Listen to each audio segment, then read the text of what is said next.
Magandang araw po mga kapuntos, at sa araw na ito po meron po akong tampok na video para sa inyo at sana ay magustuhan ninyo.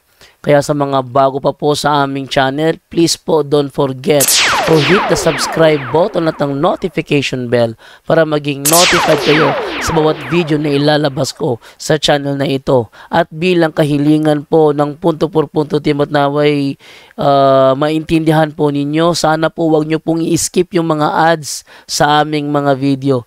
Sa maliit na bagay na po na yan, malaking tulong po yan sa ating programa at sa ating ministry. Sana po maunawaan po ninyo. Maraming salamat po, kaya wag na po natin patagalin. Simulan na po natin.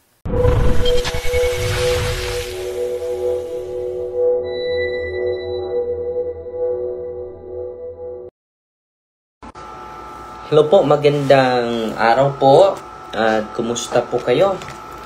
Sa araw na ito ay isagawa natin yung part 2 sa isang babae, si Julia, the Satanic Queen. Dito basta-basta mga kapatid, Satanic Queen. Okay? Si Jan is watching, ang unang nanood sa atin. Greetings muna tayo, no? Sa malugod nating taga-subaybay. At si Maricel Bordeos Lagundi is watching. Si Boss Kenshen is watching. Si Tipani Dama, no, is watching. Si Annie Alcoy, no? Good day, Father. Si Algo Jr. nanood sa atin. Good morning po, Father Darwin from Riyadh, Saudi. God bless. Si Alexi Nicole is watching. At si Malak Ganel, ang unang generous sa ating umaga, sa ating live na yon, no? Nagpadala sa atin ng 100 stars. Salamat po, Brother Malak Ganel. Si Kristen Better, mayong adlaw, Father D, may adlaw po. Si Jeff Briner Tindoy, good noon, Father. Si Mark Lim ko is watching. Si Yan T. Montejo, no? Good high noon, Father D. Okay, si Dina Geo, good afternoon, Father. Si Minang Luyaw is watching. Si Olive Oli, good noon, Father. Si ML Cornopio Almario, good noon, Father D, no? At yung pangalawa natin na star sender, si Gina Guevara, hello, Father, good noon. So ang pangalawa na generous na star senders natin sa live natin ngayon. Salamat po. Si Jeff Briner Tindoy, good noon, Father. Si Mark Lin Ko, si Dina Geo, si Minang Luyaw. So si Leonardo Agi is watching natin ngayon. Si Maria Marilyn Cornopio, watching from Cebu City. Si Maggie, Satanic Queen, yes, Satanic Queen siya, si Julia. Si Josephine, part 2 po ito. Part 2 po ito. Dahil tapos na yung part 1. So, mataas po ito. Abot pa siguro tayo part 7. Ang taas pala ng storya ng buhay niya. So, dahan-dahan na natin i-share sa inyo. Ang pangatlo na generous na star senders natin ngayon, si Yang Yang. Nagpadala sa atin ng 100 stars. Salamat po. Si Eden Mirantes Clemente nanood sa atin. Si Jespel Alfaro, happy birthday to me, players good health, no? Jesmer Alfaro, good happy birthday sa iyo. Si Nini Okeas, morning, Father Darwin. Si Niliv Ranat Nick is watching. Si Angela Garcia, amen, nanood sa atin ngayon. Si Reggie Mo, no? Hello, Father. Good morning from Boston. No, layo, no? From Boston. Ang tatlo, pang-apat na star senders natin. No, wala itong absent. Si Army Parajes, nagpadala ng 50 stars. Si Velasquez Limel, watching from Tennessee, please pray for my children and grandchildren. Yes, I will. And then isalid niyo din ako sa dasal ninyo na laging malusog at malakas upang araw-araw maisiwalat natin ang kabutihan ng Diyos. Amen? Si AC Brixke is watching. Si Marivic Silvano, hello Father. Si Ginolyn Limoran Garcing, good day Father. Si Ubing Pulan, watching from Jensen, God bless. Si Nelbro is watching. Si Norman Libitos Oges, hello Father Darwin Itiano, watching from Davao de Oro. Si Francis sa Abu Siho, hi Father. So unique po itong isi-share ko sa inyo, no? Si Julia, the Satanic Queen. So magsimula na tayo, ha? Ready na ba kayo? So hindi to basta-basta, no? Well documented talaga itong possession ng isang Satanic Queen. Meron tayong pasyente na satanista, hindi naman siya head, no? Member lang siya. So hindi to basta-basta, meron tong special power from the evil spirits, mga kapatid. Okay?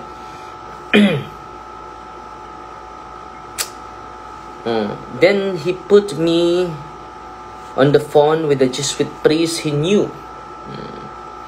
He seems to know a lot of people, big shots. Just imagine, ha? Alam niya yung mga iba't ibang tao. I experienced this, no?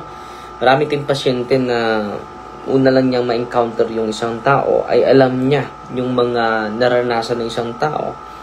This priest was also a psychiatrist. I couldn't stand the guy. He was a real smartass. No? He said he couldn't tell me his full opinion over the phone. Sabi ng pari, no?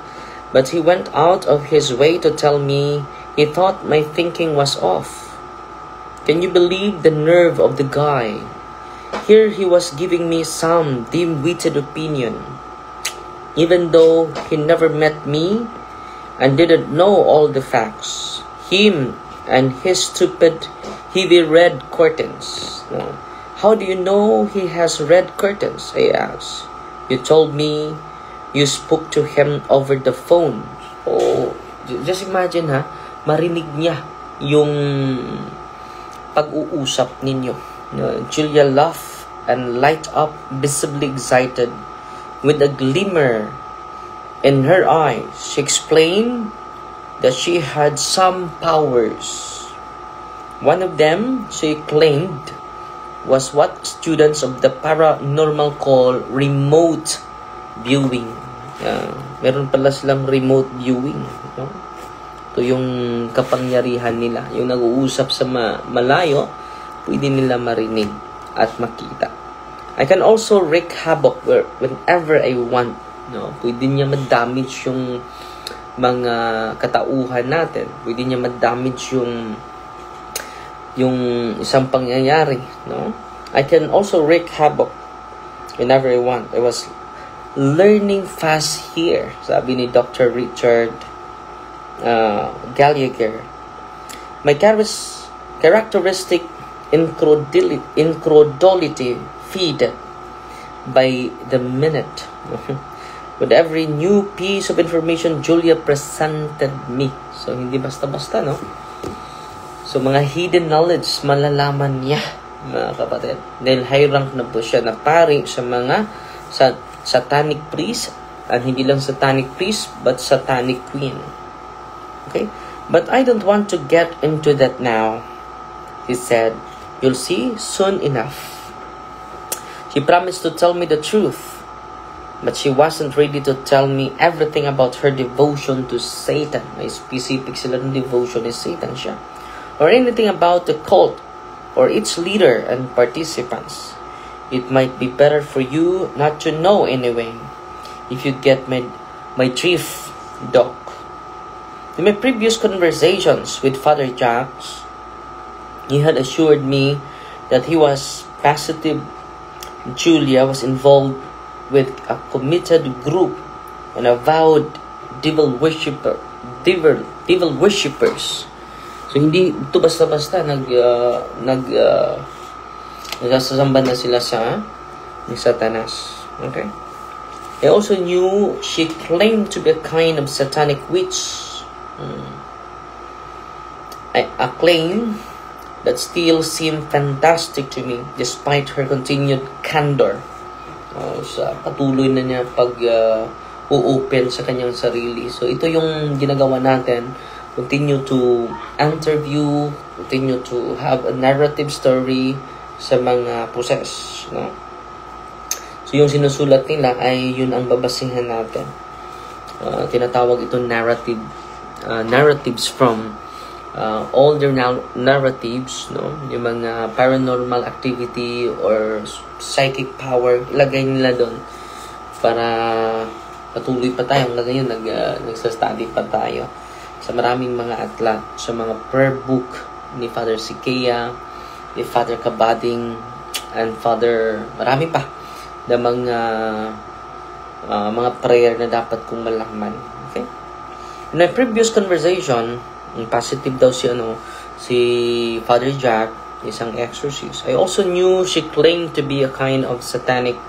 Still, I was starting to believe her story, or rather, I wasn't ruling out its veracity. On the basis of this conversation, kailangan pa natin, hindi ba siya nagsagawalan ng kwento? So, raming tingnan mga kapatid sa team natin at sa buong ministry ko. She didn't give me the impression that she was deluded and simply trying to cause a stir with sensational stories. Hindi ko alam kung nagsagawa lang siya ng mga sensational story, mga kapatid. She told me she was not some pathetic, lowly bird as a Jesuit had implied. He told Father Jacques I should probably be observed in a hospital. The first time, Julia got annoyed. Galit siya dahil gusto ng pari na matingin siya sa doktor. I have never had any need for psychiatric help in my life. Hindi naman siya, hindi naman siya amaw, hindi naman siya buang. Hindi ko kailangan ng doktor. Despite her growing anger, nanggalit siya sa pari. He said all this with such conviction that I again was surprised by the coherence of her vehement reasoning. You won't do that, will you? Put me in a hospital against my will? Father said, you're more open-minded than more strengths and have some experience with people like me. Okay. Nabihan niya yung kuan. Wala akong gusto punta sa hospital because hindi naman ako physically ill. I told her and I wasn't in the habit of putting people in the hospital unless they are in danger to themselves or to others. Julia visibly relaxed. I think I trust you. You seem an honest guy. I can tell. I trust Father Jacques too. He's actually very sweet. He's sort of a weak but good-hearted. I just hope he knows what he is doing. I'm not a big fan of a priest. I'm not a big fan of priests. Sabi niya, hindi ako saludo sa mga pari. Some seem dense to me. Others are worse, if you get my drift. Kung alam lang yung karanasan ko. Hindi mo ako mapaniwala sa mga pari. I heard enough and decided not to push further. I wanted to make sure that Father Jacques had told her that I wasn't serving as her physician, that I was an paid consultant to him. So there was no real confidentiality. I asked whether that was an acceptable arrangement to her and she readily agreed. So hindi po ako yung physician mo ha. Tumutulong lang ako sa pari dahil hindi naman wala naman akong sweldo dito. I felt compelled to add that her talking to me was voluntary and that I wasn't going to do traditional therapy or push any medication. Usap lang tayo.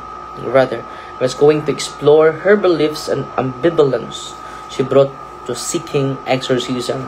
Opposite, no? Gusto na magpa-exorcise. And then, patuloy pa rin siya sa paggamit sa kanyang mga psychic powers.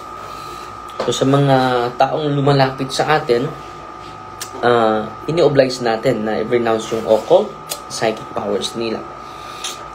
Yan po ay renouncement po bago magsimula yung exorcism, mga kapatid. Okay?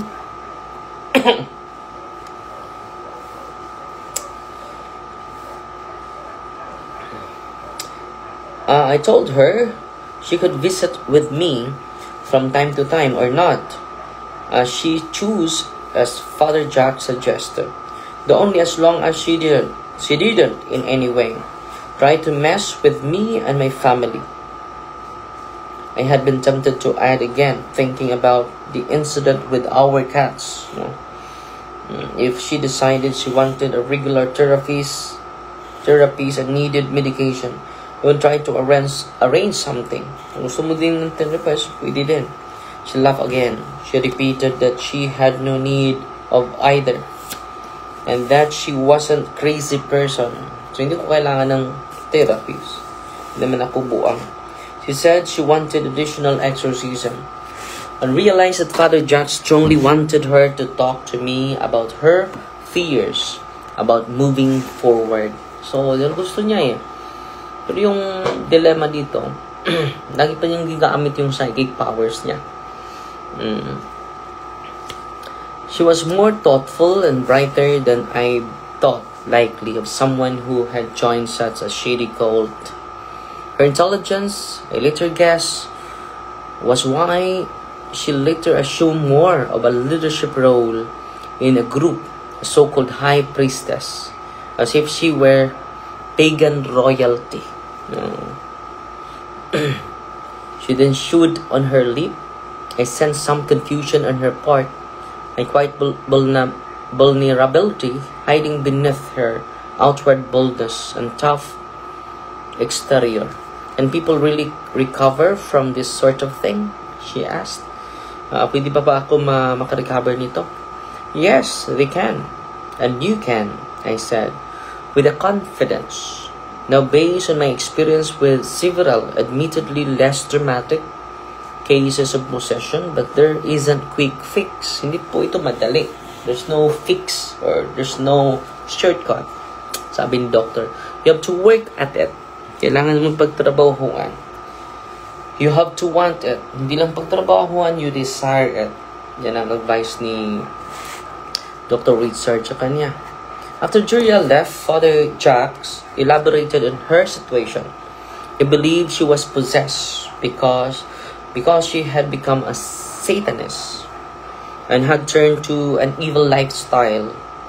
Though why it was her specifically who had become possessed, he couldn't say. It's always a mystery why one person with such background might become possessed, but no other with similar intentions. I believe she has consented to serve Satan. Ito po, ang highlight po, consented to serve Satan in a more dramatic and explicit way. More dramatic and explicit way. I wonder just what she was willing to promise for her special privileges with Satan and her elevated standing with the cult. So ito po, so yung mga privilege niya na binibigay ni Satanas sa kanya, and then itong kulto, no, na sinasakupan niya. Father Jack didn't know too much about this group, but knew Julia had at times been living with several members. She had undergone a few exorcisms with little result. So, binibigay na yung mga series of exorcism sa kanya pero little result. Nakikita ko dito dahil attached pa siya sa kanyang preternatural gifts. Attached pa siya sa psychic ability niya. Ito ang dapat tutukan namin mga exorcist, mga kapatid. But Father Jacques remained optimistic. given her refusal to break definitively from her call.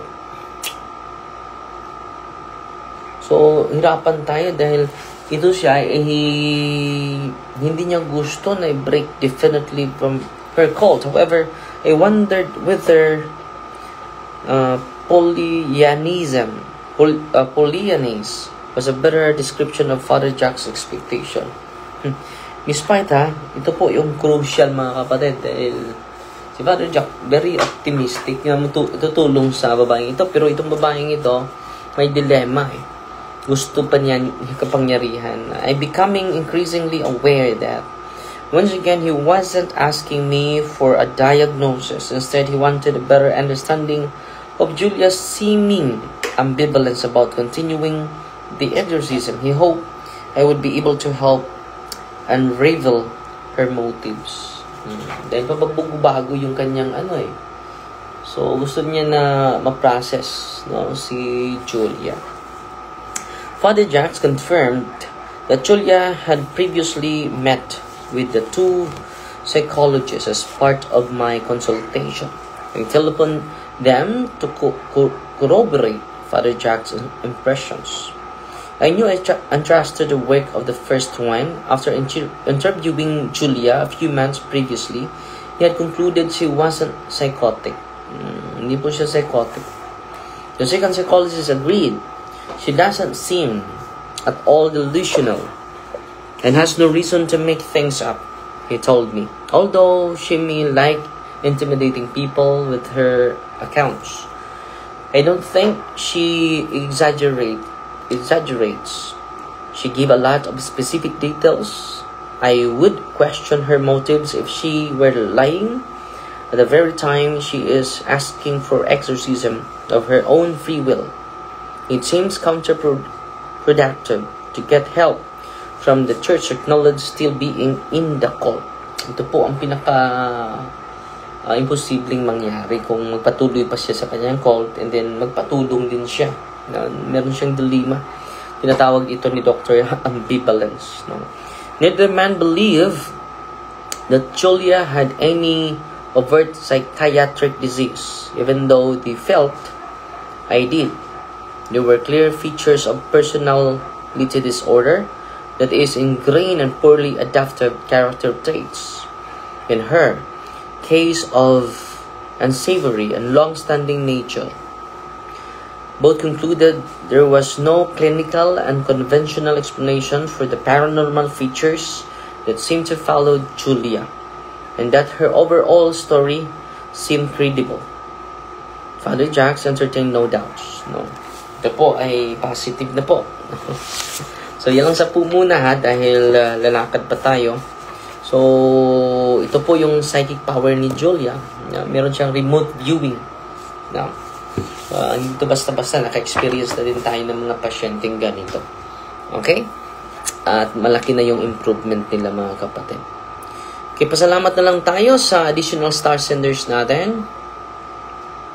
Edith Mirantes, Clemente, yung mga generous na star senders natin sa tanghaling ito. Maulan, nakauntuhon pa dre. Ulan ba dre ka ron? Kuan lang, tag-om.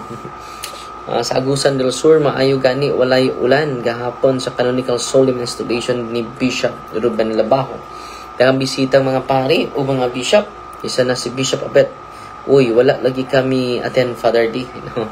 So, nandito lang tayo sa Bohol Nagpadala sa atin ng 50 stars. Salamat po sa iyong generosity kapatid. Si Sheila Love, additional 300 stars. Salamat po. Si Jean Guevara, yes Father, you are always in my prayer.